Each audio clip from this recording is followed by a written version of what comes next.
We good? Yeah. All right, so day 5, right? Let me do the same thing that I do every time or every day. Is that, what did we learn yesterday? Does anyone remember? And I'll tell you what did I learn. What did we talk about yesterday? Sorry? Language models, right. So majority of the focus was on language models. And then after that, we looked at a couple of feedback from all of you as to what you were trying to do or what your interests are and a little bit more about you guys. So what I have done is that I've changed a few slides. I've moved a little bit faster, a few things that we were supposed to talk next week to make it interesting, and also introduce, like what I mentioned was that some kind of an assignment for you guys, in the sense that you could spend some time over the weekend, have a look at it. I did not put all the references in one place yet, but I'll do that before the end of the day today, either as part of these slides or in the Google Class notes, basically, right? So let's see, it should be of interest of what I have here. So let's start what we are going to do. The whole idea was to continue today, which we will continue after maybe about 20 minutes that we introduce this couple of case studies. But before we go on to what we intended to do, which was this, structures and algorithms, you will find some of the stuff already covered in the first 3 days.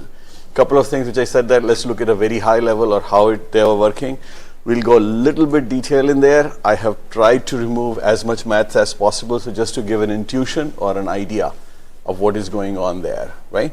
If someone is interested, you can always go research and find more or ask me. I probably can suggest 1 or 2 good books also, those who wants to continue more on the both math and the algorithm side of it, right? Because next week we'll switch gear a little bit. We will do a little bit more because I have not completed, we have not introduced the transformer. I don't think we will be able to do it today because there's plenty of other stuff that I want to make sure that you understand. So we'll spend one day next week also on transformer and attention, the 2 things which are very important for large language models. Again, I'll strip out the math as much as I can, right? So that you get a good idea or good understanding of everything else is. So let's start with what I switched a little bit, the applications of generative AI. Right? Now, a couple of you have mentioned that you are looking for doing something or are doing something in terms of research and things like that. So what I'm going to do is that I'm going to introduce 4 applications of generative AI here, right? Not that these are the only 4. There are probably 400 out there.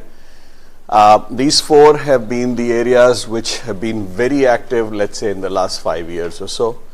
There's enough amount of references out there as well. There's enough amount of published material as well that you can go and look for, right?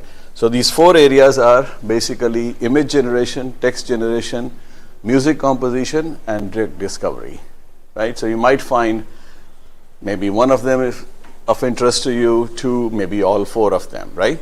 So what we're going to do, we're going to spend like maybe a couple of minutes on each, let's say 5 minutes on each of these, one of them, so about 20 minutes we're going to talk about it, right? Now what I want all of you to do basically, pick one of these 4 at least, right? Pick one, write a 2-page summary of what the current stat or status of those thing is, right? We're going to talk about it. I'll give you the reference, do some analysis on your own. Just write what you think where the field is. Cover these 5 points, like what the innovation is. So for example, let's say you pick image generation. So what the innovation in that area is. Then look at it, what the disruption is. Now disruption means that how things are happening today or how they were happening, let's say 5 years ago, and what did the innovation do to cause disruption, right? Does that make sense? So the disruption would be, an example would be like before Uber came, there were one way people were hiring cabs. Ola, for example, here, that was a disruption in a way, right? So what do you think the disruption is? Incumbents mean that who are the players who are basically trying or working in the current area. So that's the key thing. That's basically the incumbents is. And then regulation means, are there any laws? Are there any regulations which are covering that area? So be it image generation, be it text generation, music, direct discovery, are there any laws? Are there any legal constraints which are out there? And then what the impact of the innovation you think is going to be. Now, it might be that the impact is not yet fully realized. It might be that the impact is already being felt. So pick one and then see what you can come up with, right? Now, this is from anybody's perspective, even if you are in, let's say, technology field, you're trying to start a new company or you're trying to have an idea in that area, you got to understand all of these things, like what the current state, who the players are, what the laws are, how can you disrupt the market if you want to start something new, right? So, little bit ahead of where I thought I will be. This would have been on day 6 or day 7 thing, but just to keep it interesting for all of you to start thinking in those terms, let's just understand these, right? So the very first one is the, actually maybe the order is different. Yeah, image generation that's being applied to fashion industry, okay? So there's a product, you can call it project or product or whatever the case may be, style GAN. Now GAN is something that we have seen before, generative discriminatory networks basically, right? So what they're doing is that this project thought that if we can generate images using generative AI, we can actually change the fashion industry or impact the fashion industry by really trying to do. If anyone is familiar with fashion industry, the fashion designer draw the sketches by hand. And those sketches are then given to whoever is the tailoring staff or the other staff. There's merchandising involved, like try to get the right clothes, try to get the right accessories and all that kind of thing. But the point here was that, can we take the creative field of sketching out a design first and then use generative AI to generate those designs? That was one thing that the Style GAN attempted to do in the domain of generating clothing designs. You can use it for other purposes also, but that's one study that we're going to look into it. What they said that a generative adversarial network will be applied to fashion design. It would create, so there are obviously going to be 2 transformers. We have not studied transformer. We'll look into that. So they said that one network will generate a design, the second network will evaluate and then provide the feedback, reinforcement learning. This is looking good, this is not looking good, this is good, this is not good, etc. Goal is to create new, novel, and visually appealing, like people will like it. They can always tweak the input that, okay, we are trying to design it for Gen Z, people who are in the age of, let's say, 15 to 23, or doing it for the aged male or aged female, whatever the case may be. This is the project done by Fatih Rashad. Basically, the goal is not to commercialize this, but to show the potential of the technology. So the project was done, and then basically they provided a lot of positive ideas saying that how you can use generative AI, specifically the image generation of generative AI, to either, I'm not going to use the word replace, but supplement the creative design part of sketching while designing a new fashion cloth. Right? Make sense? The way the project was done, or the idea was approached, is that they came up with certain attributes: sleeve length, size, style. I mentioned some other ones like age or the gender of the person for which the cloth is being designed, and then said that, can we do this GAN space? They define the GAN space using in terms of those attributes, and then literally try to generate the design images using those attributes. And then they also attempted to do their transfer of style from one design to the other design, in the sense that, let's say, a specific image was generated based on certain attributes, a few things were liked. They also approached saying that, can we say that we like this, this, and this, and then feed it back into the system saying that use these things or assign higher priority to those things, and then basically figure out a better design. So the process involved is you train on the large data set of clothing images that you have to do anyway, right? Any AI systems. Remember what I talked about like in the last few days? If you are generating an AI system, you need to have a model, you need to design the knowledge representation, come out with the way of generating alternatives, and then figure out picking one best alternative, and then keep on repeating the process, right? So they trained the style GAN on a large data set of clothing images because they needed to tell the model what they are trying to generate. Then they created the GAN space, which is the space containing all the attributes so that they can edit the generated design, saying that the sleeve is too long, too short, too wide, whatever the case may be, right? So they created a software to do the semantic editing of generated design. You can also think of this as providing reinforcement learning. So telling the system is that this part is no good, this part is good, this part needs to be improved, etc., etc. And then obviously they created a user interface so that they can manipulate this whole thing. So the project was successful, a lot of publishing, as I mentioned, a lot of learning in terms of both the transfer learning as well as the reinforcement learning. There's also an area called RLHF, reinforcement learning using human intervention, human factor. So all of those things came out of this. This is almost 5 years old project basically, but have a look at it. I am not sure. There may be people, there may be companies which are already using generative AI to do the creative design work, but that's just one example. Make sense? Yeah? Let's go on the second part, which was the text generation. This is something which probably most of you are familiar with. GPT-3 or 4 or 4.0 or Gemini, Llama, any other, lots of model. The primary job was text generation, which we have looked at it yesterday in terms of the language model, word vector, and things like that.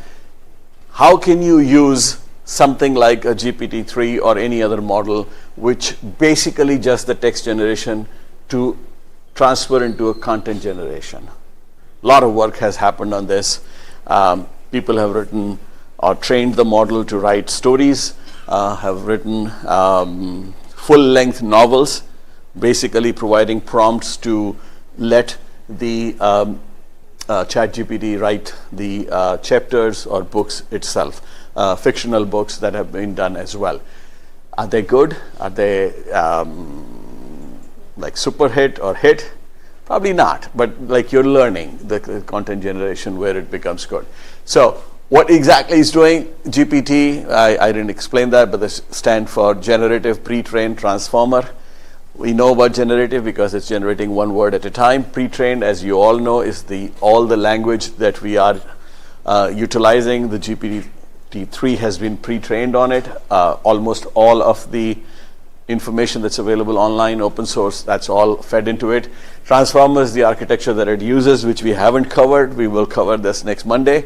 But basically, it has a lot of capabilities in terms of natural language processing and generation, which is what we've been studying for the last 3 days, if you think about it. Now, representation of the knowledge, latent space, and then trying to utilize the learned information in the newer areas which we have not seen yet, right? OpenAI is the company. It's every day introducing new functionality, new techniques, and the point here is that capability exists. You got to experiment and try for content creation, right? Now, content creation could be anything. I gave an example of writing books. I'm sure a lot of you have used it to learn a new topic. Maybe get help in writing code. Maybe get a help on debugging your code or whatever the case may be, right? Now, how the GPT-3 can be used in content creation? You can ask it to write an article, diverse topics, and it does a very good job in maintaining coherence and context throughout the text. I gave you one example from that Stanford 8 years old article. It was published on January 3, 2016. I think it was yesterday. That article lacked everything. It was non-coherent. Context was not kept. It was talking about totally irrelevant things. Talking about finding black hole in in GPT or in the word language model, right? Makes zero sense whatsoever. GPT has improved a lot. These models have improved a lot. You can use it for content summarization. Ask it to summarize, let's say, Odyssey, or which is written by Homer. It would do it by extracting the key points, maintaining the overall message. Now, one other thing, I'm not sure if any of you have seen or used it, but it's a very common use nowadays, is a language model bot listen in to a meeting and take notes and summarize the meeting minutes. Very common, very popular, commercialized also, available. A lot of products are available which would do that, and basically it can't do it in the real time yet, because as I said, it all takes a lot of compute power, a lot of money to do it. So what these things will do is that, let's say you have a 90-minute session like this. If, let's say, a bot was listening in, it will keep taking notes, eventually summarize it in a 2-page, and then give it to you as a summary. This is all totally commercialized as well. So content summarization is one thing. SEO optimization. How many of you know the term SEO? Search engine optimization. Basically, if you think about it, is the last generation of content discovery, how you discover anything on the web. Search engine optimization was one way to do it. Language model like GPT-3 can help in actually optimizing your content for SEO. So let's say, for example, you have a business, you have a shop, whatever it is, you are generating a web page. You can instruct the GPT-3 to generate the content or media or both, so that the search engines are supposedly better in finding that content. So it can be used for SEO optimization. It can be used for content planning, in the sense that again, prompt engineering is important. You need to tell it what exactly you want it to do, how you want to distribute the content, how you want to distribute the topics, how much weightage you want to give it. It can help you plan a schedule. Let's say you want to organize a conference, you want to organize a seminar. It can help a lot of different of those things, which can be helped by or supplemented by content generated by something like a GPT-3 or a large language model. Right? This is probably one of the applications that most of you have already come across or maybe used. Right? Okay, so we have done 2. Any questions so far, or any comment or any ideas that you want to? Yes, no, maybe? All right, let's continue on the third one.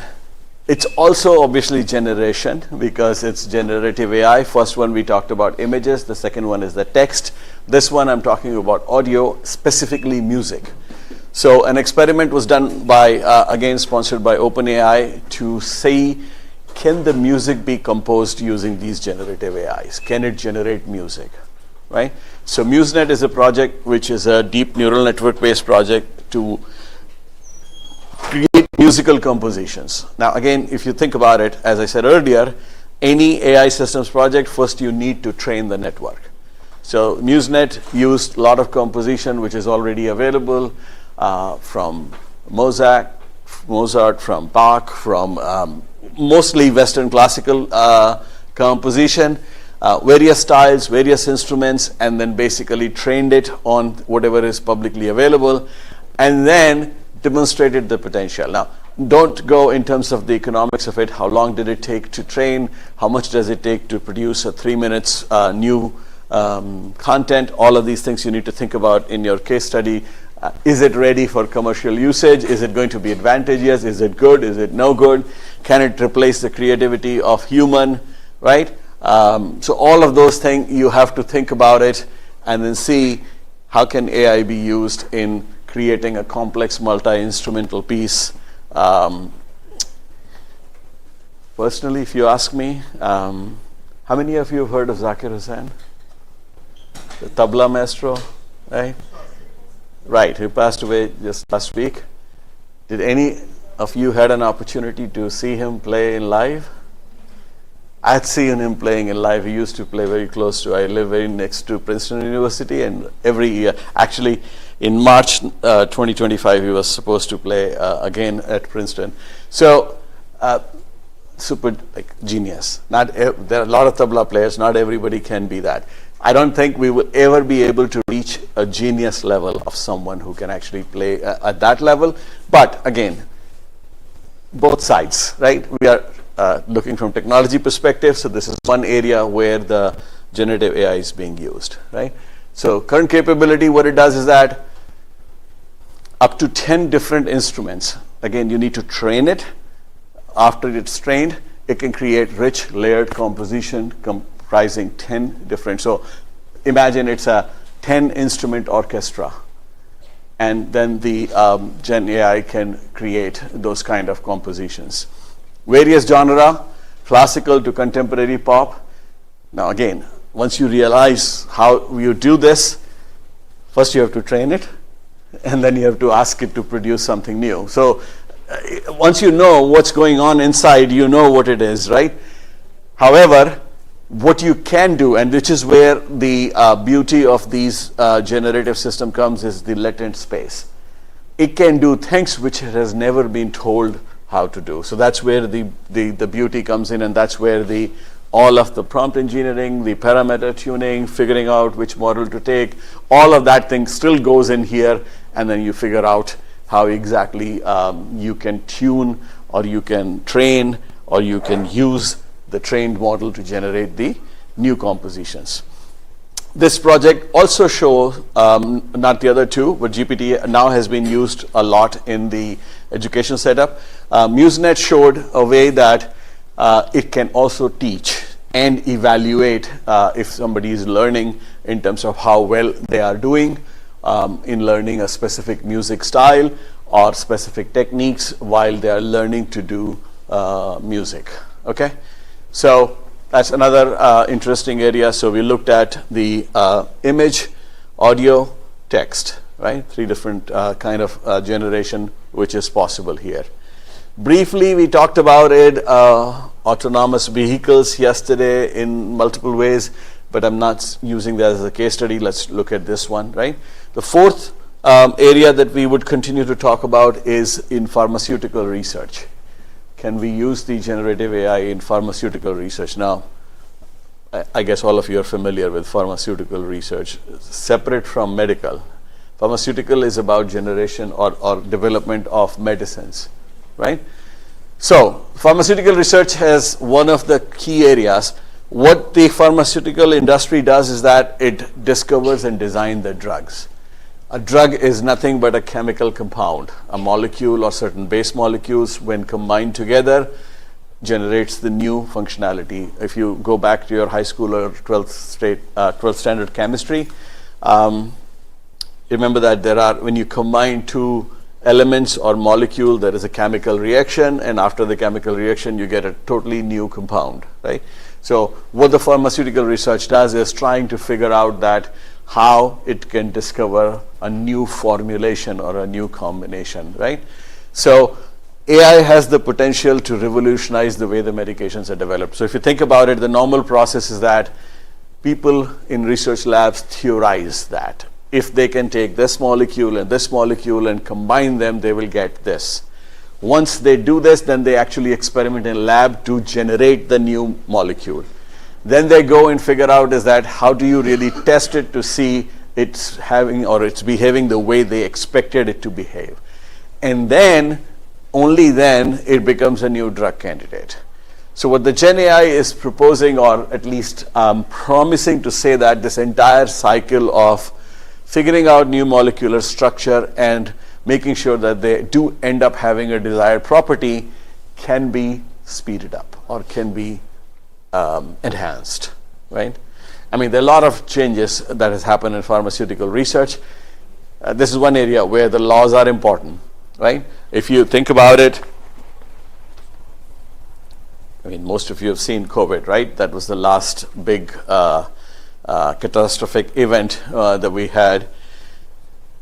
Typical cycle of discovering a new vaccine was about 5 to 7 years, because for multiple reasons. basic research, the productionizing it, getting approvals, running the tests on the non-human objects and then on human subjects. All of that used to take a long. COVID vaccine was generated in less than 12 months. Now, part of the reason was that a lot of regulatory exceptions were made because the situation was so bad that they couldn't have waited for 5 to 7 years, right? So a lot of regulatory exceptions were made. A lot of accelerated trials were done.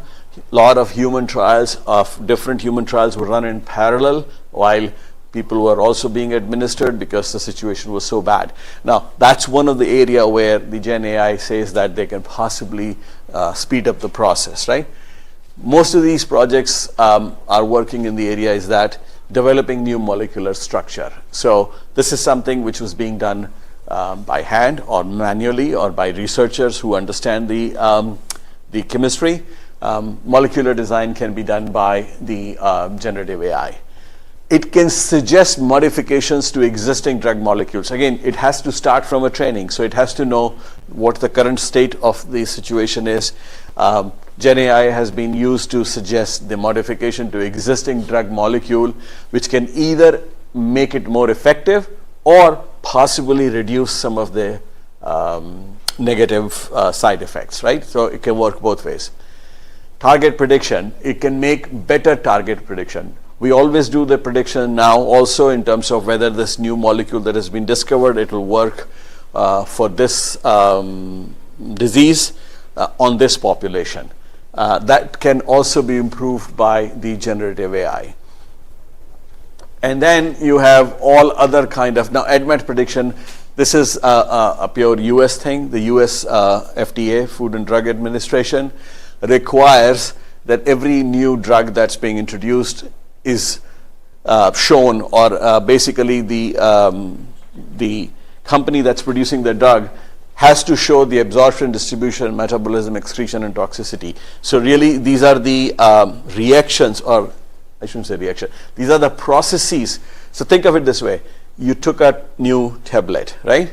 It goes through all these 5 steps. Absorption, distribution, absorption, like it's get absorbed in your body. Distribution is that it just goes to wherever it's targeted, it's supposed to go. Metabolism is that how your body basically consumes it, and eventually it goes out, right? Either as a urine or as any other way, and then does it leave any toxicity in your body? So all that is required information before your drug can be approved. What has been shown that Gen AI can be used to generate this content, which is basically, because if it knows the molecule, if it knows the property of the molecule, if it has all other information, it can generate this information as well, or predict how well or how bad it will do that. So a lot of potential of AI. Again, I wouldn't say that a drug has been developed using this process yet. We are not there yet, but there are pieces which have shown a lot of potential in that area. All right, so we looked at the 4 cases. What I want you to do is, and I'll give you some references here, pick one, whatever interests you, examine it from these 5 different perspectives. What the innovation is, what is being disrupted, who are the current player, the incumbents, are there any laws which regulate that industry, whatever you're picking up, and what do you think the impact will be, right? Now, think of it this way. I'm not asking you to explain the Newton's law of motion that's already there. It's a bit future. So the impact portion is that what you think, right? There's no right or wrong answer. It could be different or it could be same. So any questions?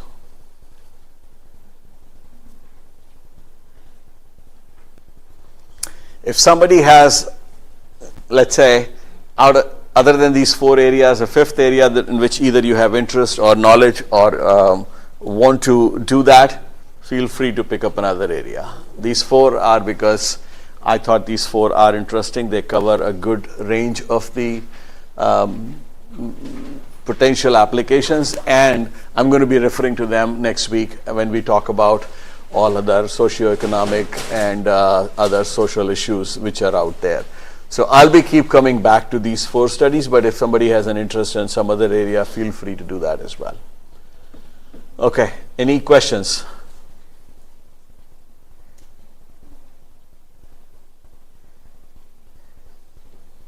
Yes, no, maybe?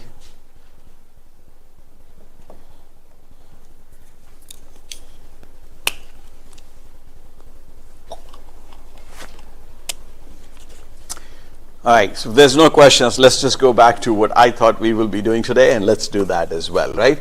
So you would see that there's a 30-40% overlap of what you have already learned or discovered.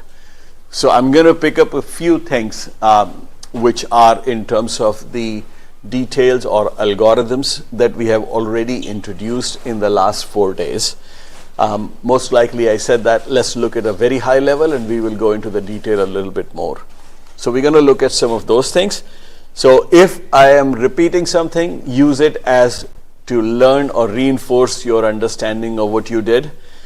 In a way, it's like a revision that's going on here for about 1/3 or 40% of the content for the next 2 hours or so. But I'm going to give you some more ideas, some more information, a little bit more detail, and a little bit more practicality. As you're revising it, if you have a question, raise your hand, ask the question as well. Okay? So, we talked about perceptron, right? Everyone remembers that? There was the first implementation of the neuron lookalikes. It was done in 1950s. Yeah, 50s and 60s. That's basically Mikulik and Pitts were the original innovator or original scientist who thought that a perceptron is possible. It's in the days when actually even computers were not there. The Rosenblatt was the person who implemented the Mikulik-Pitts model of a perceptron in late 1950s. Rosenblatt in those days was treated as a superstar.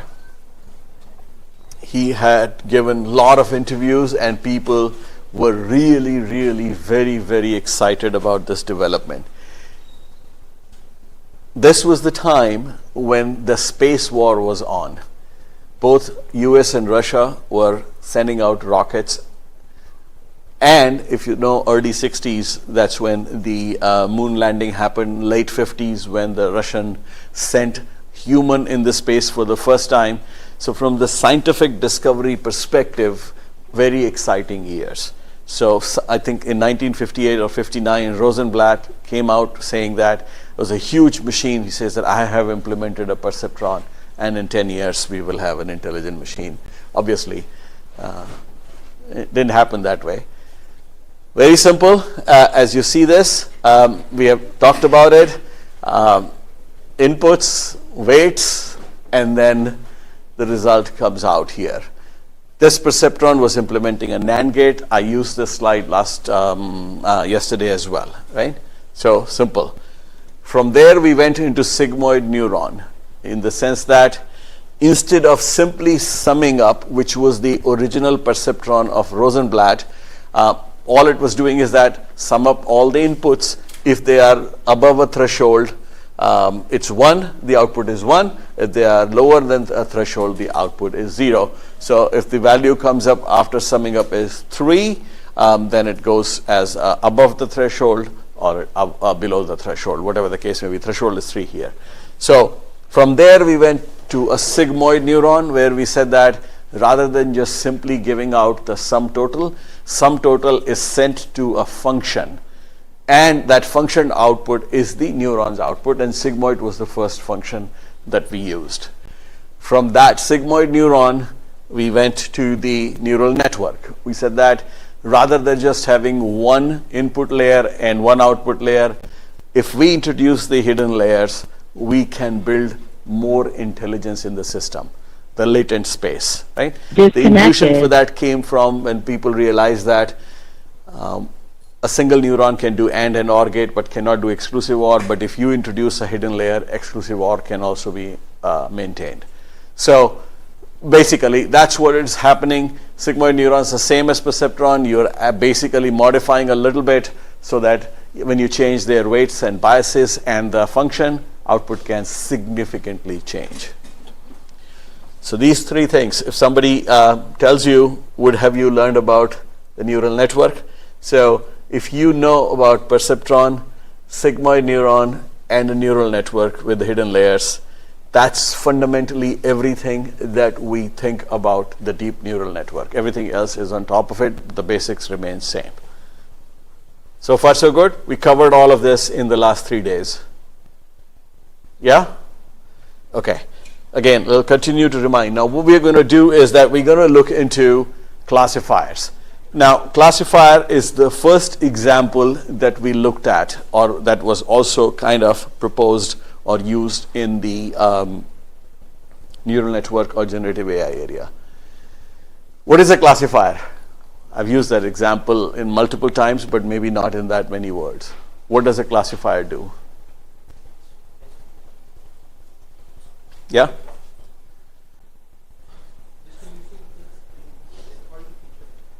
Distinguishing? Okay, let's not bring the word feature here. A classifier simply says that, let's make it interesting. How many of you watched the Harry Potter movies? Give me an example of classifier from a Harry Potter movie. Yes, exactly. So you remember that every new wizard is put to a house by a hat. So hat is acting as a classifier. Does it have one output or multiple outputs? Multiple output, because it had multiple houses. It will pick one of the thing, right? So that's what a classifier does. A classifier basically classifies input into 2 or more categories, right? And we looked at the example, sigmoid will actually classify it into 2, call it 0, 1, 1 or 2. Softmax will actually help you do classify things in more than one categories, right? Let's go into slightly more detail. How are you classifying? There are 2 ways to classify: generative and or discriminative. Can someone tell me what is a generative and what is a discriminative classifier? Just apply common sense. What would be the generative and what would be the discriminative classifier? So basically what we are going is that the basics still remain same, right? As I mentioned, is that we started with perceptron to a neuron to a function which is a sigmoid neuron and then hidden layers.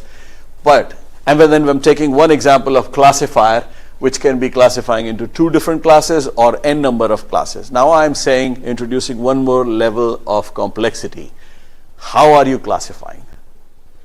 Are you using generative techniques to classify or discriminative technique to classify? And I'm asking you, apply the common sense and tell me what would be the different ways of classifying, generative versus discriminative. Make some guess. Come on, especially if you're doing a research. All the research is about making guesses and then making sure or hoping that one of them guesses will hit jackpot, right? Sorry? Yeah.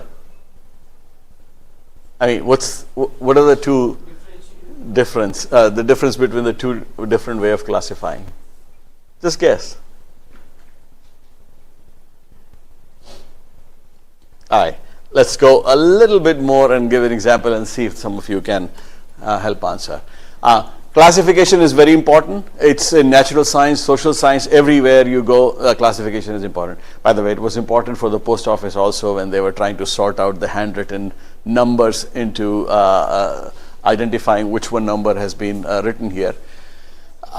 Generally, the supervised machine learning tool is instructing your model to classify, because really speaking, supervised machine learning is a classification example, because it says you show it something and say this is what it is. Fundamental or foundation of neural network. All learning happens because you're telling classification of various incoming whatever that object is, audio, video, number, image, whatever the case may be. Now let me give you an example. We did learn these 2 things, naive Bayes model and logistic regression. Naive Bayes model is a generative classifier, logistic regression is a discriminative classifier. I just gave you an example. So now tell me, can someone describe what are these two different ways of classifying things are.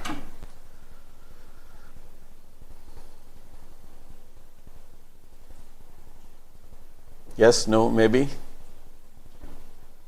That's fine. Let's just try to figure out. Let's take an example and then see if you can understand. Let's say we're trying to distinguish incoming images, just like Harry Potter movie. Is it a cat? Is it a dog? Okay. Now, we have no knowledge of how that hat was classifying people, but let's see. If you were to determine, is it cat? Is it dog? Is that a fox or some other feline cat family animal? How are you going to do? How would you say that this one is a cat and this one is a dog? We will differentiate the key features from them. All right, that's good. That's theory. Let's apply it. How would you say this is a dog? Why would you say this is a dog? Because we have seen them before. Fair enough. You've seen them before, but what is in this image that makes you think that this is similar to what you have seen before in a dog?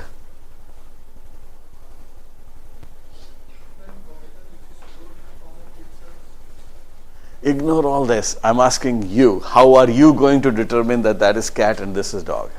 Physical features. Which one? Give me that you say, oh, you know what? That cat has whiskers or the basically the mustache, so that's what is cat. Dogs don't have it, right? Or you say this, whatever. The dog has something. The ear is different. The ear tells me that this is dog. So what is it that for you determines?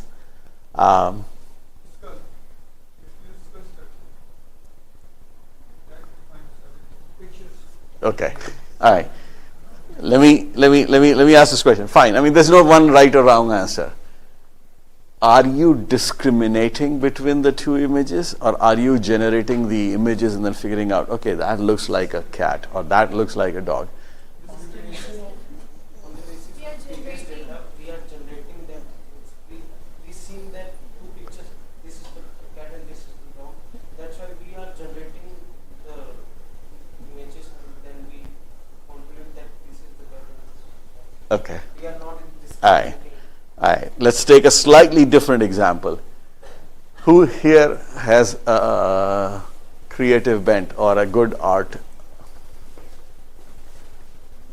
Can you draw a picture of a cat? Yeah? Is that discrimination or generation? Right? Generation, right? So one way to think about it, now let's say this was not the cat and dog. Let's say this was something else. How many of you have seen jellyfish? Some of you, right? But not as common as cats and dogs, right? So if someone shows you an image saying that, is it a jellyfish? What are you trying to do in your mind? You're trying to generate an imagery of, or trying to recollect and generate an imagery and then say, does it look exactly same? Right? Or say octopus. How many of you have seen as octopus? Okay, a few of you are raising hands. So again, you'll say that, let me try to imagine and generate an imagery in my mind when I saw the octopus, how it looked. Is it same or not? Right? So that's like generative classifier. You're saying that, let me generate the image and in my mind and see if it's matching.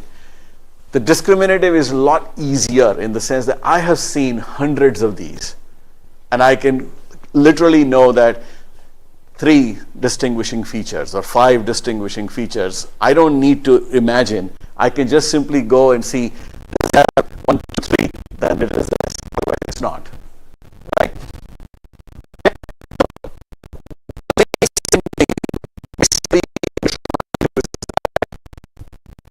Generative classifier, you're building a model of what's in a cat image and then trying to figure out that, does it have it, does it not have it, assign a probability to an image, right? Same thing you're doing it for images, run both models and see which one fits better, right? In case of discrimination, you try to see what is different from dog and cat, and that's what you're saying is that, okay, dogs have collars or whatever the case may be. Then you're trying to figure out is that, let's ignore everything else because we know this is what it is. We can discriminate based on this specific feature. two things basically that we have seen already. So what is happening is, in the case of naive Bayes probability model, this is the only math here, I think probably maybe one or two more slides, sorry. So we're going to figure out is that in one way, we have seen both of them, logistic regression and Bayesian probability of figuring out if what we know, how exactly we are going to be discovering, or what's the likelihood of it discovering. Those two are the classifier that we have figured out. Okay? Skip the math if you want to, but understand one basic common intuition of there are two ways of classifying, right? We're going to look at very simple algorithms to figure out if you are trying to build a probabilistic machine learning classifier, this is how you will be writing the code, or very similar to this. We have seen all these steps. I'm not going in too much detail of this, but on a very high level, whatever is your input, find a representation, a feature representation of what that object that you're trying to classify. Compute a classification function, or design a classification function, or write a classification function.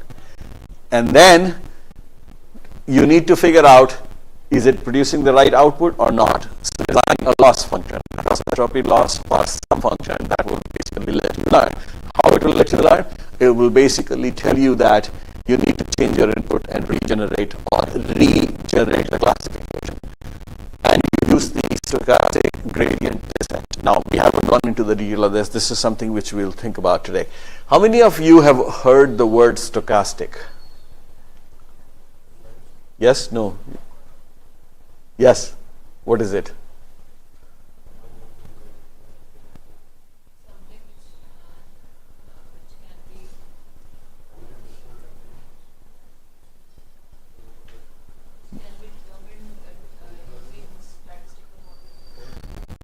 Yes, but something else. Okay. It's a fancy way of saying random. That's what it is. When you say stochastic, it basically means random. The only difference is that why we don't use the term random. Okay.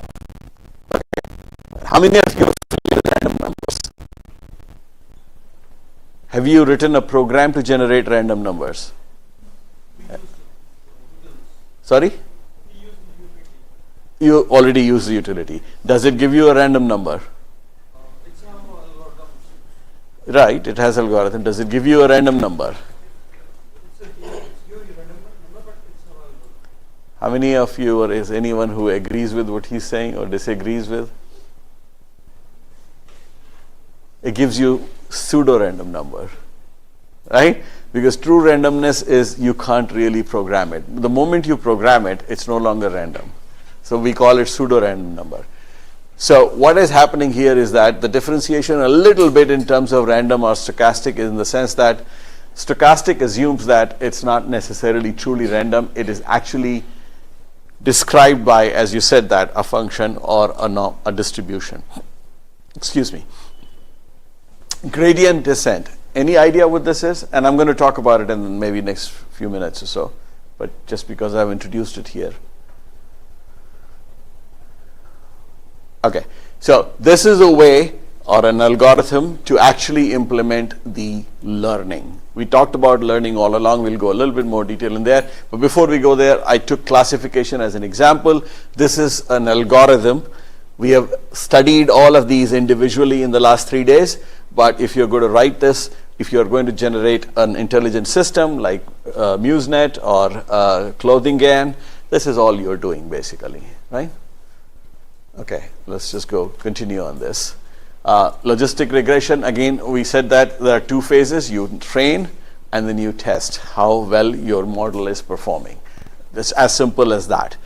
All of these things we talked about yesterday or day before, so I'm going to I'm going to kind of move fast. Unless someone has a question, just raise your hand. Training is about learning weights and biases using stochastic gradient descent. That algorithm we have not yet studied. We will study at a very high level later today. Cross entropy loss, I introduced the term yesterday. Basically, it's a loss function. You're trying to minimize the loss function. The cross entropy loss function is designed, and I think I have a slide which will bring it back if you're not remembering what it was. to simplify the calculations, especially the calculation of gradients, which was nothing but partial derivatives. So this function was log likelihood. How many of you are familiar with log functions? What is a log function?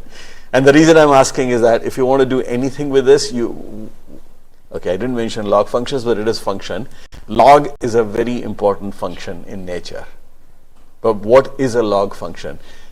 Tell me, how would you explain it to a 5th grader student? What is a log function?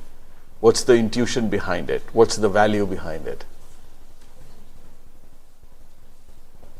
Sir, in the most simple words, I can explain to him like it's a machine that takes all the negative values, the positive values, and providing the positive negative values. Already know. Why should he be concerned about that?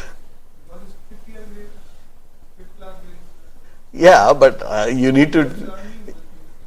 Right. So, can you give me a slightly better intuition of what it is? Like, what is it? What is log function?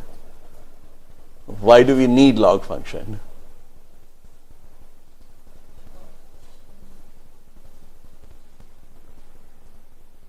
Okay. All right. Little diversion, but because one thing, if you want to learn about the world, make sure that you know functions, right? What the functions are doing, it's basically modeling the naturally occurring phenomena, right? What does a function do is that if you have observed some phenomena and you want to describe it succinctly, easily, you try to fit a function into it, right? Let's say, you know the linear growth, right? What's a linear growth? Something is growing in a linear fashion. The linear could be this also, it could be this also. How fast you're growing, that would be a linear growth. Then you have quadratic growth. What's quadratic? Sorry? So quadratic basically says two things here, in the sense that at least one factor within the growth is not linear but slightly curved, in the sense that if you increase something, the output is going to go even beyond that. Is there an even faster growth than quadratic? Yeah, but that's just another degree or another level. Come on, computer science people, you should know. Exponential, right? Now, what is exponential doing?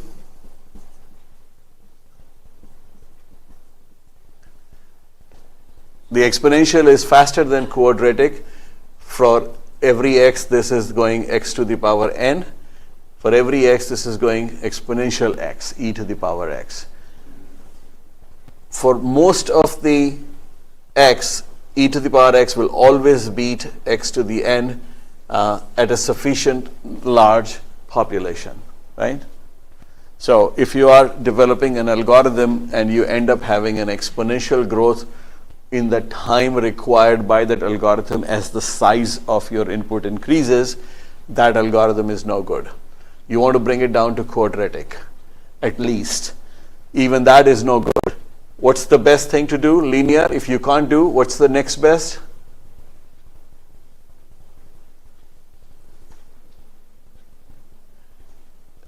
Is there anything better than the linear performance of an algorithm?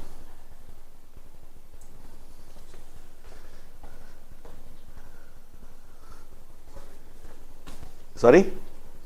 Quadratic is better? What's better than the, okay, a linear algorithm is of the order O(n).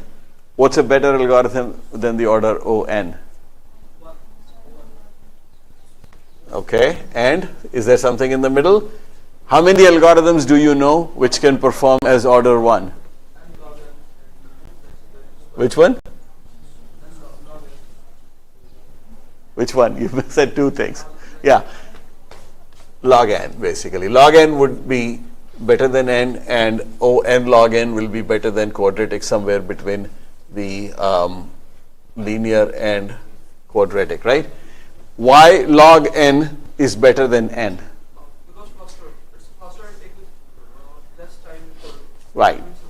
So if the n is like this, or actually it will go the other way, a log n would be like this. So a log of n as n increases drops faster than n. Right? So the basic intuition of the log scale is that if you are trying to depict a natural phenomena that deals with large numbers, very large numbers, you won't be able to show them properly on a linear scale. But you can show the same information on the log linear scale. Okay? So let's say you have a phenomena that you're describing that has some observations, let's say in the range of 10, 123, 513, and also, let's say,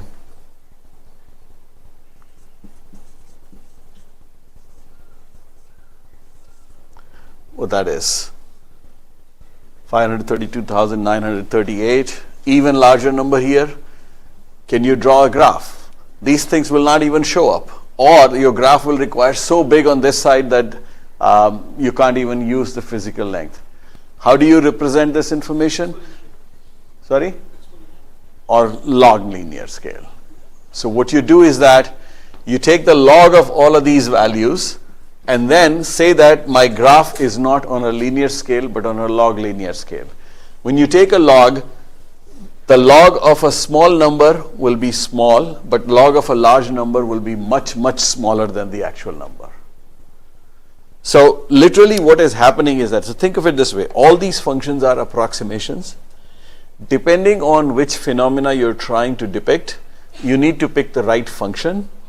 If your phenomena that you're observing has a huge range or a very wide range of the values observed, a log linear function or a log function is the way to go, in the sense that it can represent smaller number and a very large numbers in a much more effective way. When we go on the cross entropy loss, we have no idea how big of the losses can we come across. So the reason to do it or use a log function is to make sure that you can deal with a very small numbers as well as a very large numbers at the same time. Right? That's the idea behind the log. Other things are just simply that. So what I said here is that the log n is better for larger n, the same thing, because for the larger n, the log n is much smaller compared to when the n is 10, compared to when the n is like 5 lakhs, 10 lakhs, or whatever the number is, right?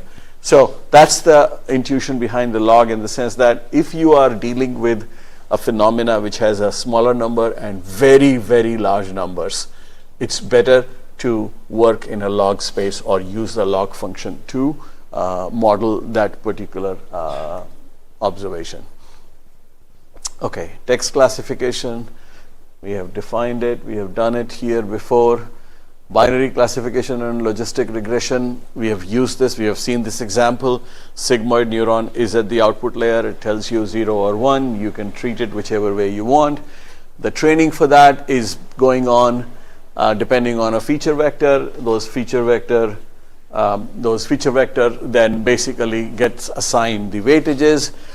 You learn which weight is a better value. Say, for example, if you're trying to figure out that is it a positive sentiment or negative sentiment? If the review contains the word awesome, you assign a higher weight because you're simply saying that means it's a positive sentiment. Are you doing a generative or discriminative learning here or classification here?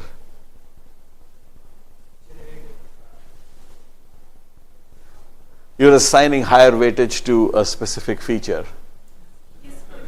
Discriminative here, because you're saying that if my review contains the awesome, we will just go and then give it figure out, right? All right, let's just keep going here. If instead of 2 you have multiple output features, you can then do a multinomial logistic regression, and then you can figure out is that what are the output that would fit it into one of these classifications, right? You could still do the same discriminative classification, but instead of binomial, it's a multinomial output. Okay? We have seen this, so we'll just move in there. We've seen the sigmoid also, basically. This was the sigmoid function. It's changing, and this is the picture of this, right? Let's repeat. Make sure that everybody understands this. This is also a duplicate. This is exactly the probabilistic classifier was doing. We were converting it from just the numbers to 0 and 1. Otherwise 0, this is all duplicate here. Okay, all right. So let's go to the important point that we wanted to learn today. So the bottom line here is that we were learning all these W's, right? The biases also, but the W's are also. The question is that where do the W's come from? Did anyone run those AND gate, OR gate weights and bias calculations? Do that. I'm not judging you that you have done it or not, but the only reason I'm saying is that once you do it by hand, by starting with the random numbers to weights and biases and then see how the learning process works, it'll give you a good first-hand understanding of how the learning functions, which is what we're going to talk about now here. So where do these W's come from, right? So in the supervised classification, we know the right answer, and then we start adjusting these W's and B's so that the answer gets as close as possible to the known answer, right? That's what we are doing. The way we do it is that to minimize the distance between your output and the true, output. You need to have a loss function and you need to have a optimization algorithm. That optimization algorithm is what we will be focusing today. The loss function is cross entropy loss that we introduced yesterday. The algorithm we haven't yet talked about, but we will do this today. So keep it very simple in the sense that all the things that are written here, y prime is what's generated after the sigmoid function, which gets the whatever the neuron is producing. True output is either 0 or 1. The difference is the loss function, how much there is a difference between observed and the real number. And we said that we're going to use the cross entropy loss for two reasons. One obviously is that we want to deal with both smaller losses and very large losses as well, and also to make it easy to compute, right? So what we are doing is that the cross entropy loss is negative log likelihood loss. Now I explained to you why log likelihood, because we want to deal with very large losses to very small losses. Why negative? Because we are going to go into the other side of the current difference. If the difference is more on the higher side, we want to reduce the output. If it is the other way around, we want to increase the output. So basically what we are trying to do here, has anyone heard this term before, maximum likelihood estimation, MLI or MLE? Where? Any more detail?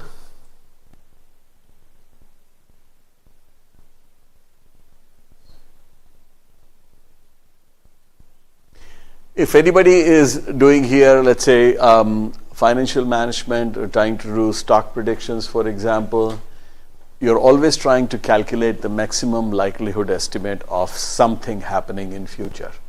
So if you're predicting that the Bitcoin is going to be back, let's say, $200,000, right? So that's your projection. Now, how confident you are?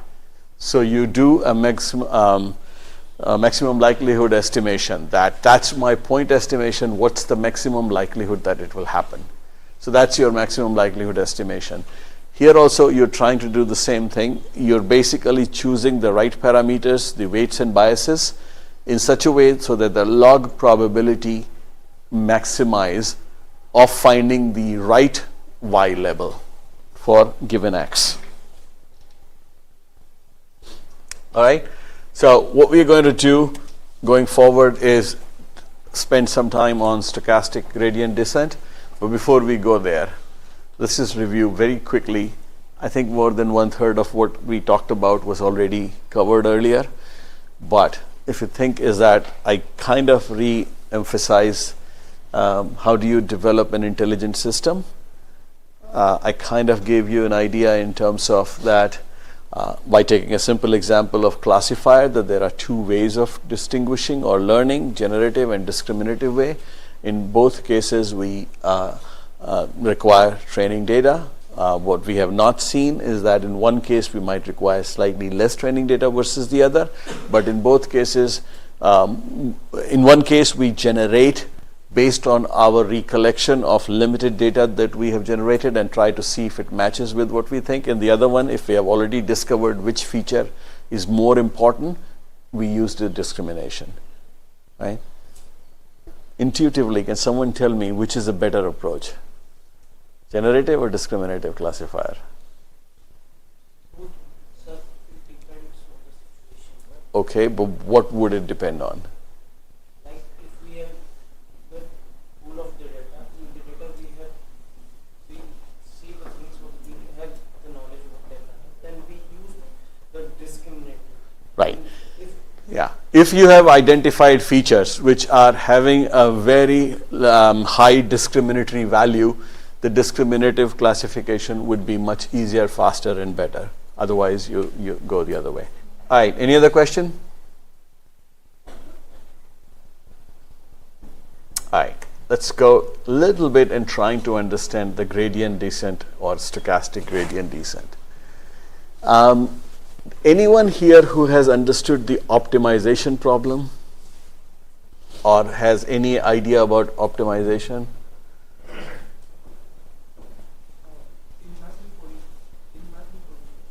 Doesn't matter. Optimization is optimization.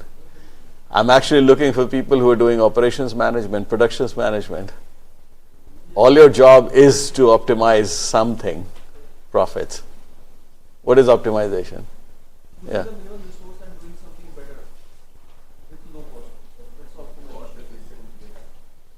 Cost efficient?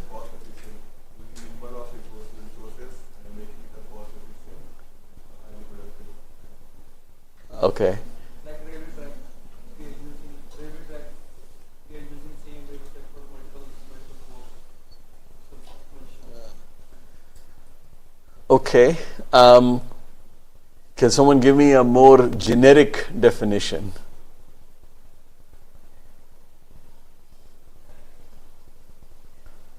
Of optimization?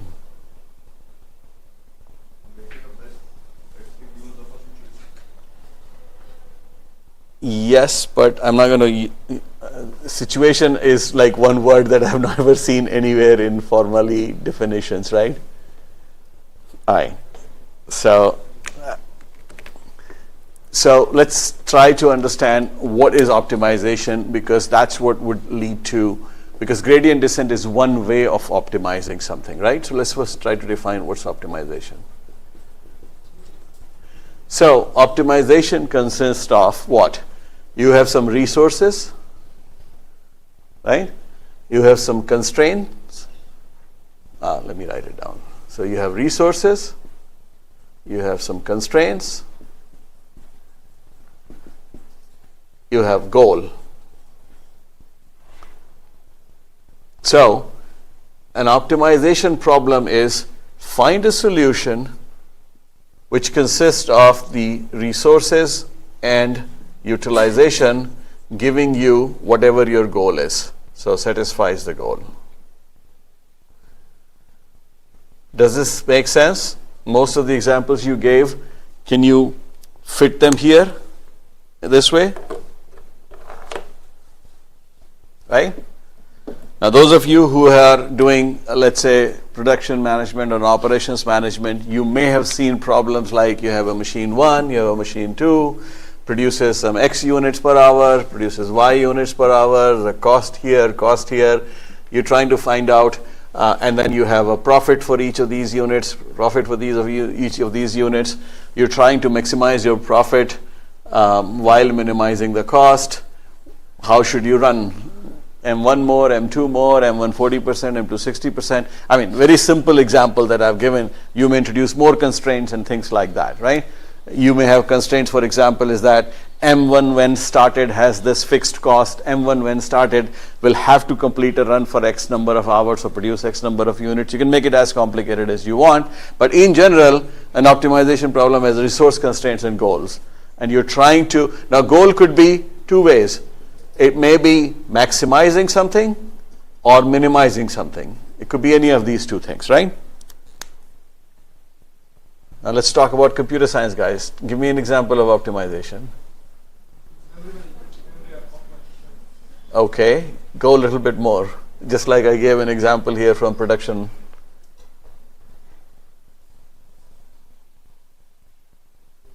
Resource, like we can take the example of transportation model, Okay. that how to reduce the cost of the transportation. So I'll stop you right there, because one of the things you should learn is that when I'm asking to give you an example, I want you to explain the problem. The moment you use the word model, that is a solution space term that you're trying to model. So don't bring model when you're describing the problem. Okay, now go ahead. So if we take the example of a transportation problem, how to reduce the cost of manufacturing that, delivering that transportation cost by using the shifting the warehouse and delivering at the exact location, how to reduce the cost. Yeah, so that's a decent example, and actually I will take a very similar example that probably some of our computer science students can also understand. How many of you have heard of a traveling salesman problem? What is that? A person, there are 7 cities. He has to go in all the cities without repeating them, and in a very effective cost. Right. So in a way, you were describing a general management problem of where do you want to establish your distribution centers, for example. A traveling salesman problem is usually taught in computer science classes as an optimization problem. So let's say you have a salesman that has to travel, let's say a medical representative who has to visit 5 different locations or 7 different cities. What is the optimization there? You are trying to reduce the cost of visiting these cities. So you're visiting these cities in an order so that you don't repeat, you don't traverse your path, and you minimize the cost. That's again an optimization problem. Now, if you take the traveling salesman problem and generalize it by saying that I have 50 different stockists, I have to supply them on a daily basis. I want to establish 3 depots from where we want to supply. Where should I establish those 3 depots so that I minimize the cost of delivering whatever I'm supplying to these stockists, right? So any of these problems are optimization problems. Any optimization problem will involve resources, constraints, and will have a goal. Goal might be maximize or minimize something, right? Simple. How do you solve the optimization problem? Are there general ways that you are familiar with of solving the optimization problem? Come on, those who are doing the MBAs, what if you become territory manager and you have been asked to reduce the cost? How are you going to do? It's the same thing. I mean, whether you're managing memory or you're managing your distribution network or trying to find the best way of a salesman to visit 5 cities, 7 cities, whatever the case may be. How do you optimize?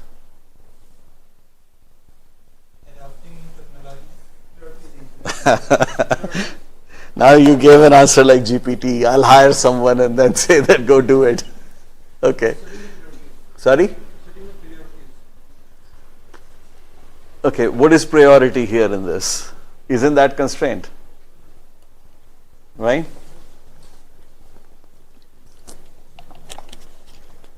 Ignore this all. Let's try to understand, given a situation, how do you optimize? First, we got to clearly state what the objective function is and the constraints. And then? There are n number of methods like simplex method, etc. Okay, what's the simplex method? So I can do the math but can't explain it. All right. So one of the things that I've said it many times is that if you want to make use of what you are learning, always try to imagine this. So let me give an example. Simplex is a good thing because that's where I wanted to go with you. As a student, right? Do you ever optimize? Tell me when, how? We're running late to a class, and out of the 10 things in our morning schedule, we only got a time to Right. execute 2 of them. Right. Slightly different there because there's a little bit different. You're usually improvising at that time rather than optimizing. But then the example is same. So let me take it this way. So on a Friday evening, let's say you have 3 options, right? I gave you an assignment. You can work on that assignment. Yeah? You can go watch a movie. You might say that there's a Kumbh happening, let me go visit and see how well that is going. So you'll say visit Kumbh, right? So basically, these are your options. Associated with these options, there is a cost and then there is a benefit. Now, depending on what you're trying to do, you're trying to figure out can I do one of these? Can I do all 3 of them? Can I do 2 of them, right? If your constraint functions are linear, okay, solving this kind of an optimization problem becomes what we know as linear programming. Simplex method is one way of solving linear programming problems. Some of you may have studied. Okay? Now, this is a good example because if you are having a linear programming problem, what we are saying here is that you have a number of resources. All of their constraints can be represented by a linear function. Right? What happens in the sense that you're saying that one of the linear function constraint is like this, one might be this, the other one could be this, and let's say this. And then you might end up saying that this is the search space where I want to find the right solution. Because this is where all the constraints are actually being met. So my most optimal solution will exist in this area. Right? Now, simplex programming problem is trying to find the best way of solving these n number of linear programming linear equations, right? You have different ways of solving this issue. Notice this, what I have drawn is a convex polygon, right? Now, those who don't have math, I mean, even if you're doing a management, you guys learned a few things basically. What is a convex polygon? Why is it a convex polygon?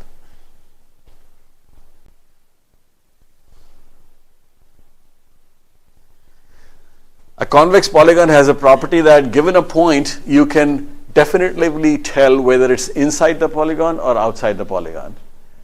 A concave polygon will have a problem where you might not be able to figure out easily. So for example, if I had instead of this, something like this. Now, here, is it in or out? Yeah, but there's no easy way of figuring out.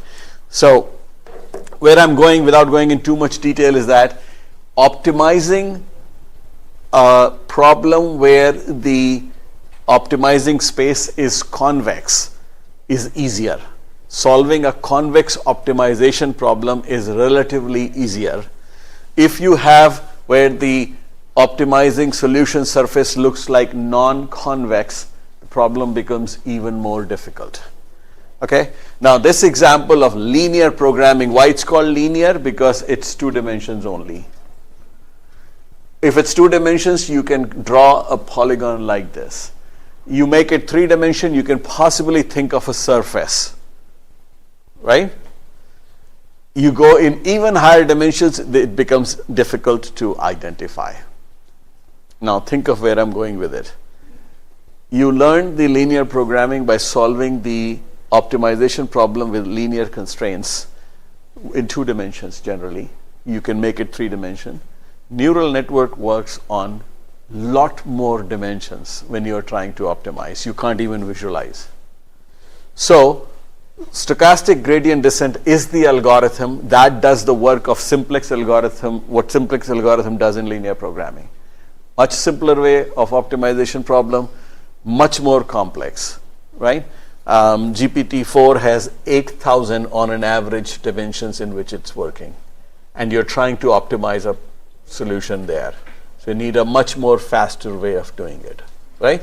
So we're not going in too much mathematics, but just trying to intuitively understand or visualize so that you figure out how these things are working. The basic concepts is same. There's an optimization problem which has resources, constraints, and a goal. A simple example is a linear programming problem, simplex method that you've all done, by hand you've solved it. And it's no different from whether you are trying to figure out, should I do the assignment, should I go to the movie, should I go watch what's going on in the Kumbh Mela, right? Or where do I put my storage depot, how do I go, in which order I visit all these cities, same thing. At the end of the day, they're all can be explained in terms of resources, constraints, and goals. That's all it is. So what is the resources, constraints, and goals for a neural network? We have already defined a loss function, and our goal is to minimize the loss, right? The resources, every single neuron is a resource.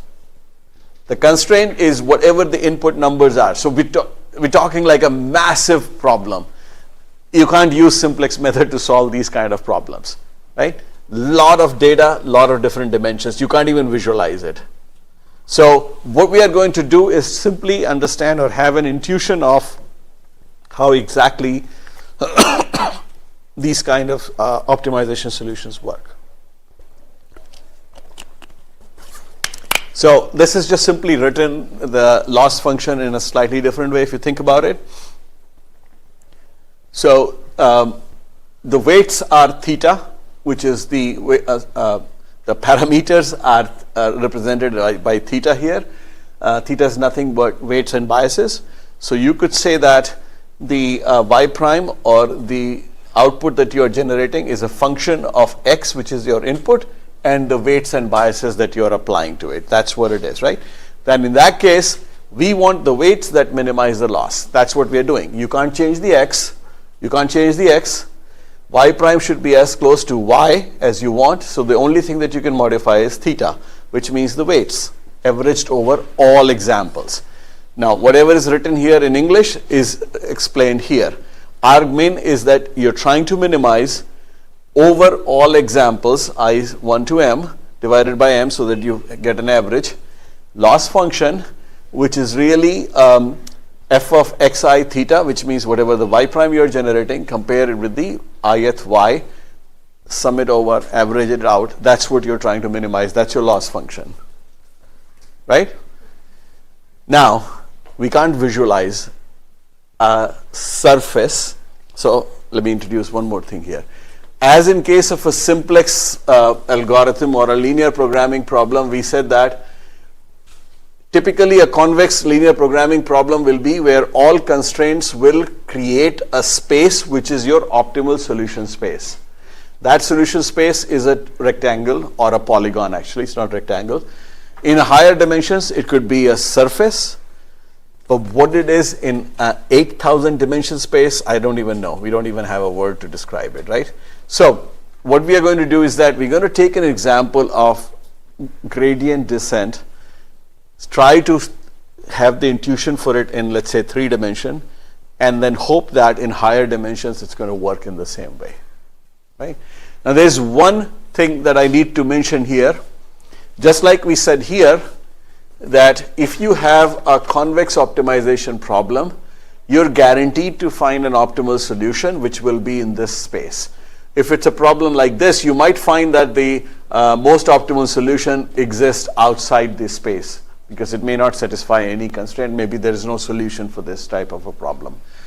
If you have a convex optimization problem, you can depict your constraints in a way that you always end up having your goal as a minimization problem rather than maximization problem. I don't know if you guys have done the optimization. Maybe your instructor always tell you that always make it as a minimization problem. Even if your goal is to maximize the profit, but you can define the constraints in a way so that you're always solving a minimization problem. Has anyone heard this thing before? Okay. The advantage with that is if you are converting all your optimization to a minimization problem, which is the case here, if you can figure out the optimizing surface, what you're trying to do, you're trying to find the minima on that surface. So your problem, whatever it was, is now being converted into representing your optimization surface and finding the minima of that surface. So far so good, everybody's with me? So let's think of a problem here. If I am in a river canyon, those of you who have worked with maps would understand this. This is a kind of a map. What are these lines? Contours, right? Which basically tells you the height from the mean sea level. In a way, if somebody knows how to kind of read this map, they would understand that this is a steeper descent. This is relatively milder descent, right? The lines, if they are closer, what does it mean? Is that each line is displaying the points of the same height. So if there are lines close to each other, that means height is changing faster here. Height is changing slower here. Let's say each line here is at a 10-meter descent.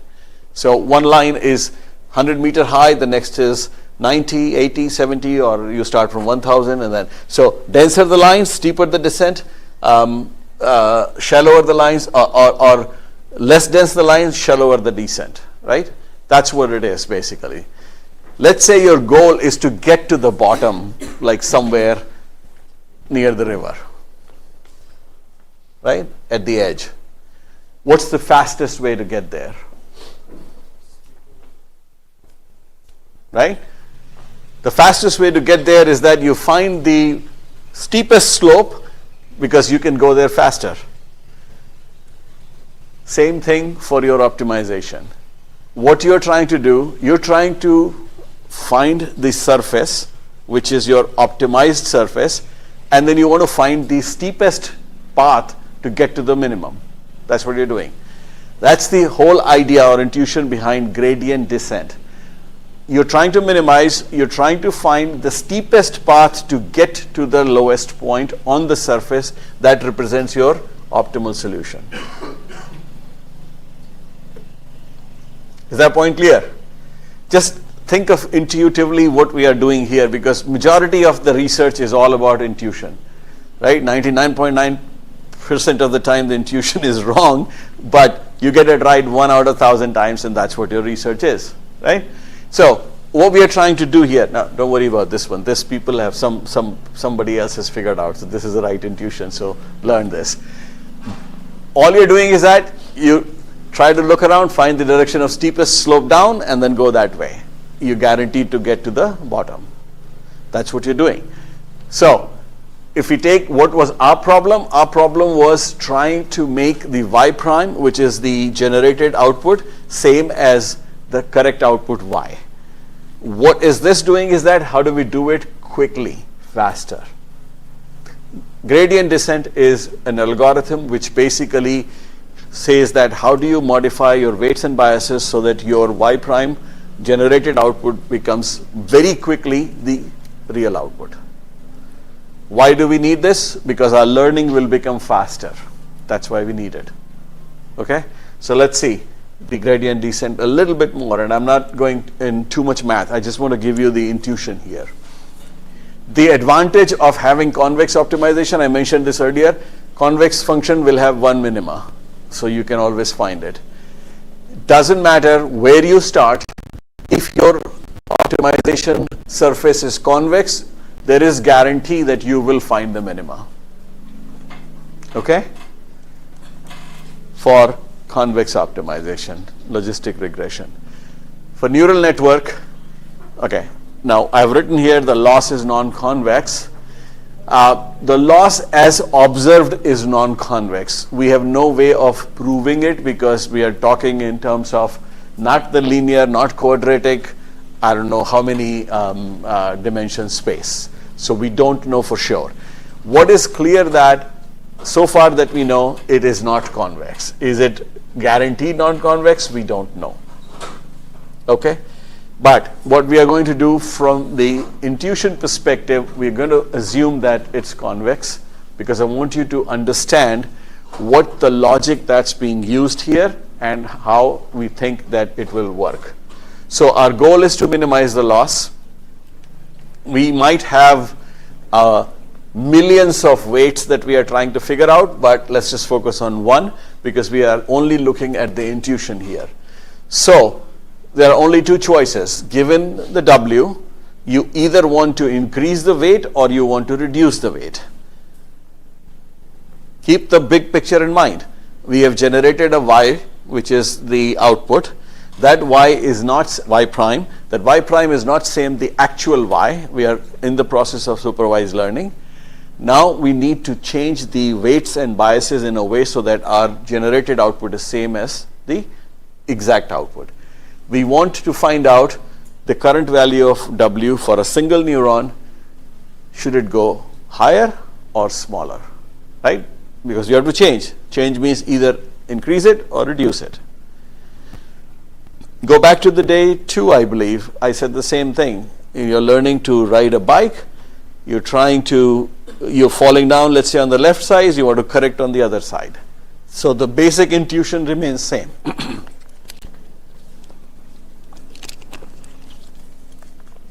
So let's say this is the graph. This side shows the value of W, the weight that you can assign. This side shows the loss. Your goal is to minimize the loss. Let's say this is the loss function, or this is the surface. If your value of W is, let's say, this one here, this is the loss function. To minimize the loss, should you increase the W or reduce the W?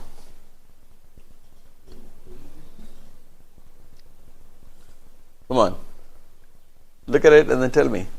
Should we increase or this one says should we move right or left from here, but basically is the same. So think of it this way. If you move left, you are reducing the size, the value of W. If you move right, you are increasing because this way it's increasing. So your goal is to minimize the loss.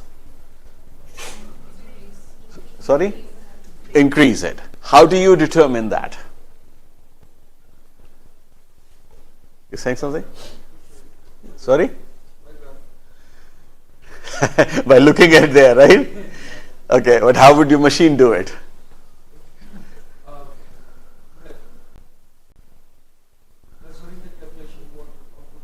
Sorry? Actual result and the real result both. Yeah. We know that. We have generated a Y prime. We know the Y. They're not matching. Now we need to change the value of W so that they start matching. Now to change the value of W, we have two choices. Either reduce it or increase it. You looked at this thing so easily and said increase it. Machine cannot look at it. How would machine do it? How would computer do it? Comparing. Sorry? Comparing with what? Actual result. That has already happened. We have compared it. We know it's not matching. Now to match it, we need to change the value of W. The question is that should we reduce it or increase it? How do we decide? So that slope is decreasing. Okay. Not the slope is decreasing, but yes, this is where the differentiation come in. If you go back yesterday, what we were doing, we were calculating partial differentiation. So to get the intuition, I'm going to have the picture. So what were we saying here? You find out the slope of the curve at this point. If the slope here is decreasing, okay, what did we say? Go by the negative of the slope at that point. Because the slope is decreasing, you increase the value of W. That's what the machine will discover, which is what we learned yesterday. You calculate the partial differentiation, use that value in the inverse way and in the opposite direction. Right? So this is intuition of what we were talking yesterday. So what are we saying here? You calculate the slope at that point, it's negative, so you increase the W, right? So let's say that's one step of gradient descent. You said, I'm increasing the W, let's say I come here, this point, right? What are you going to do here again? You compute the Y prime, and then again you see Y prime is not exactly same. Okay, the next choice. Where will we go? You compute this again. Eventually you keep on increasing till you hit here. What does that mean? At that point, the slope becomes 0. Now, I said that slope becomes 0. You were using the inverse of the slope in the opposite direction to increase. Inverse of the slope, 1 by 0 is what? Infinity. So you don't want that calculation. So that's the point where you stop modifying that W. Right? Simple? Okay. There are a couple of things that I have not mentioned here. Does anyone remember anything similar to this? Finding zeros of a polynomial? I mean, especially if you've done the math. Does anyone remember something called Newton-Raphson method? What was Newton-Raphson method? Exactly this. You were finding zeros, or you were finding the point on the curve when the derivative becomes 0, right? That was the Newton-Raphson method of finding zeros or finding the roots of a polynomial. So, I'm just kind of pointing out that everything is related, right? And I've said this multiple times, especially if you're doing research, think outside the box and compare things, right? So this is exactly the same thing. But what are we saying here? And why I brought the Newton-Raphson? I don't know if you had done it. I mean, I had done it 45 years ago when I was studying the Newton-Raphson. Yeah? Yeah. It's minimizing the loss. The point here is that how far do you want to increase the size? One of the thing, I mean, I remember from my days that one of the thing in Newton-Raphson, what you want to do is you do not, because the step size becomes important. What if you were here and you increase the x and you come here? And now you keep going in the other direction. You could be oscillating. You understand? So what I'm saying here is it looks so good, but still you got to figure out how much do you want to move on that line. What if you miss the minima? What if you were here and then you increased it and came here, missed it, and now you're going in the other direction? So you're saying, okay, go back here, go back here, go back here. A Newton-Raphson algorithm has this issue of oscillating right around the minima. It's a possibility. It can happen here also. Right? One of the things I introduced is called vanishing gradients. So suddenly the weights have all become 0. Now your network has no idea what to do next, because you can't do divide by 0. So the practical stuff or practical considerations are very different. We can have the best of the theories and then figure out, yeah, this is going to work, but when you start writing code or come to the real situation, then you say, who knows what's going on, right? It's all becoming 0. We're not going anywhere. All right. Anyway, so those are the problems. Keep in mind. But basically, if you think about it, the gradient of a function is a vector pointing in the direction of the greatest increase in a function. You go in the other direction, loss function at the current point, move in the opposite direction. How fast do you move, which is same as learning rate? So if you think about it, finding the weight W was learning. How fast you're moving is a learning rate. You do not want very high learning rate, because the higher learning rate means move W faster. If you move very fast, you miss the point. Right? All of us have heard the story of tortoise and hare, right? So you don't want to move too fast, you don't want to be too slow either. You want to find the right speed. Same thing applies here. The learning rate. Now, learning rate is another parameter if you are going to be optimizing or tuning your model, because the learning rate determines how fast you want to modify your weights. Now, there's a trade-off. If you have a very slow learning rate, the model will take a lot longer to learn.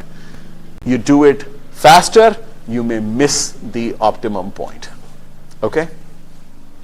A stochastic gradient descent will look like something like this. Now, again, this is a very simpler example, something that we can visualize in 3 dimensions. So really speaking, what we are saying is that it would be some kind of a surface. You're trying to get to the bottom. Because it's a convex optimization problem, it doesn't matter where you start, you're guaranteed to get to the minima, subject to the stepping size or learning rate. Make sense?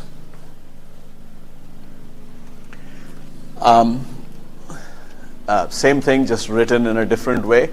now written in terms of the neural network methodology. For each dimension W, gradient component I tells us the slope with respect to that variable. The modern GPTs or language models have billions of parameters.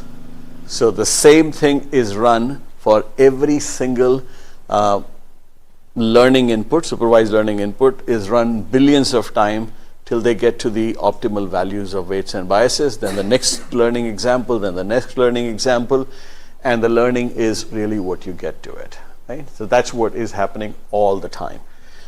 The learning rate, eta, is called a hyperparameter. Now, hyperparameter is one of the parameter that you can control. I gave you the example, if you keep it too high, the learner will take big steps and might overshoot, may oscillate, never find the optima. If you go too slow, it will take too long to do it, right? Okay, all right. Any question? I skipped all the mathematics, gave you an intuition of gradient descent, taking a very simple example. Hopefully, if you go back to your linear programming problem, it's exactly the same thing, just happening in a different space and a different world. So far, so good? So basically, what you've learned is how do language models learn?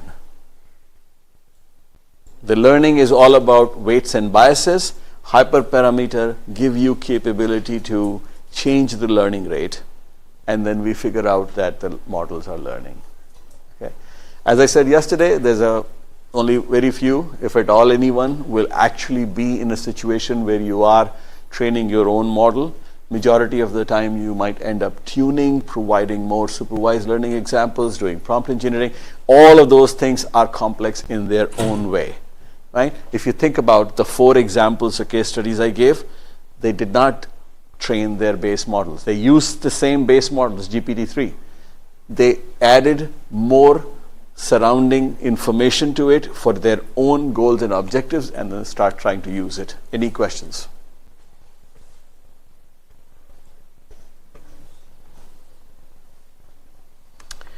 Okay, so why don't we take a break here and then we meet at, let's say, Vikas, do we break at 11:30 or 11:45?